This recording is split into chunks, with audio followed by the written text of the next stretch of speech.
বিসমিল্লাহির রহমানির রহিম। প্রিয় দেশবাসী, আসসালামু আলাইকুম। গৌরবজনক এই ঐতিহাসিক মুহূর্তে বাংলাদেশের সাহসী ছাত্র জনতাকে বিরচিত অভিনন্দন। হাজারো শহীদের প্রাণের বিনিময় জনতার ঐতিহাসিক এই বিপ্লবের মধ্যে দিয়ে গণহত্যাকারী খুনি হাসিনার পতন হয়েছে, রাহু মুক্ত হয়েছে আমাদের প্রিয় বাংলাদেশ। জনতার বিপ্লবের প্রথম ধাপ চূড়ান্তভাবে সফল হয়েছে। লাখো শহীদের প্রাণের বিনিময়ে অর্জিত বাংলাদেশ কখনো পরাজয় মানতে পারে না। এই ঐতিহাসিক বিপ্লবের মধ্যে দিয়ে আবারও প্রমাণিত হয়েছে, দল মত নির্বিশেষে সকলে ঐক্যবদ্ধ থাকলে এই বাংলাদেশকে কেউ কখনো পরাজিত করতে পারে না, পারবে না। প্রিয় দেশবাসী, বিজয়ের এই ঐতিহাসিক মুহূর্তে আমি আজ সেই সব মায়েদের প্রতি বিনম্র শ্রদ্ধা জানাই, এই গণবিপ্লবে যারা তাদের প্রিয় সন্তানকে হারিয়েছেন। এভাবে গত 15 বছরে ফ্যাসিবাদী শাসনকালে অনেক সন্তান তার প্রিয়তম পিতাকে হারিয়েছেন, অনেক স্ত্রী প্রিয়তম স্বামী হারিয়েছেন, গুম খুন অপহরণ করে অসংখ্য মায়ের বুক খালি করে দেওয়া হয়েছে।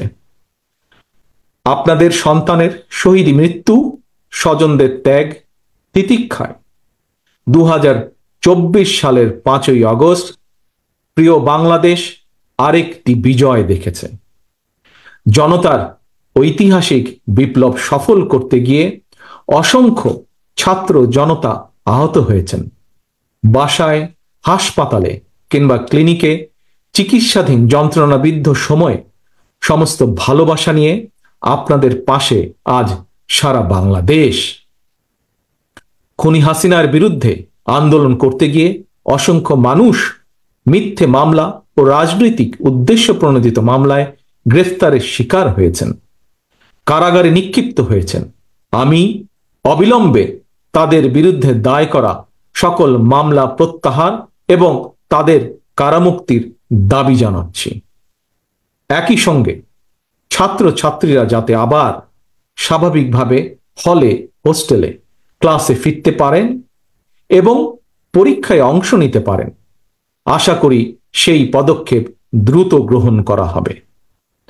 প্রিয় দেশবাসী, দেশের 18 কোটি মানুষকে জিম্মি করে 12.5 কোটি ভোটারের ভোটের অধিকার কেড়ে নিয়ে বাংলাদেশকে তাবেদার রাষ্ট্রে পরিণত করা হয়েছিল। হত্যাকারী, গণহত্যাকারী খুনি হাসিনার পতনের মধ্যে দিয়ে জনগণ তাদের গণতন্ত্র, মানবাধিকার, লুণ্ঠিত ভোটের অধিকার পুনঃপ্রতিষ্ঠার পথ সুগম করেছে।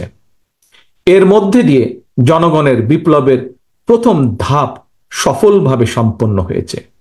এরপর একটি অবাধ সুষ্ঠু নির্বাচনের মধ্য দিয়ে যেদিন দেশের 12 কোটি ভোটার নিরাপদে নিশ্চিন্তে ভোট দিয়ে জনগণের কাছে জবাবদিহিমূলক সরকার প্রতিষ্ঠা করতে পারবে, রাষ্ট্র সরকার শাসন প্রশাসনে মুক্তিযুদ্ধের মূল মন্ত্র সাম্য, মানবিক মর্যাদা প্রতিষ্ঠিত করতে পারবে, সর্বোপরি একটি গণতান্ত্রিক বৈষম্যহীন রাষ্ট্র সমাজ গড়তে পারবে, তখনই জনতার ঐতিহাসিক বিপ্লবের চূড়ান্ত সফলতা আসবে।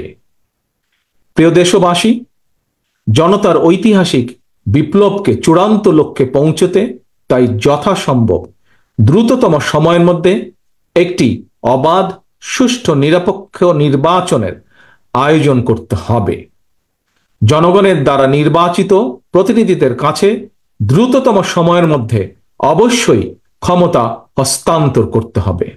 একটি বৈষম্যহীন গণতান্ত্রিক বাংলাদেশ প্রতিষ্ঠার লক্ষ্যে একটি অবাধ, সুষ্ঠু নির্বাচন আয়োজনের জন্য বিএনপি সহ বাংলাদেশের প্রতিটি গণতান্ত্রিক রাজনৈতিক দল সব রকমের সহযোগিতা করবে।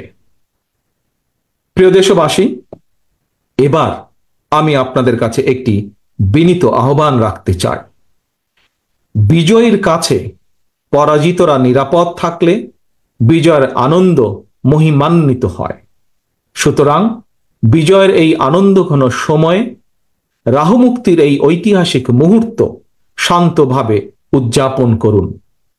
অনুগ্রহ করে কেউ প্রতিশোধ কিংবা প্রতিহিংসা পরায়ণ হবেন না। কেউ নিজের হাতে দয়া করে আইন তুলে নেবেন না। অর্জিত বিজয় যাতে লক্ষ্যচ্যুত না হয় সে ব্যাপারে জনগণকে সতর্ক দৃষ্টি রাখতে হবে।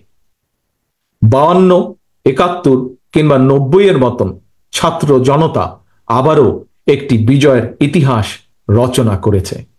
প্রিয় দেশবাসী, আবারও আপনাদের সকলকে বিরচিত অভিনন্দন।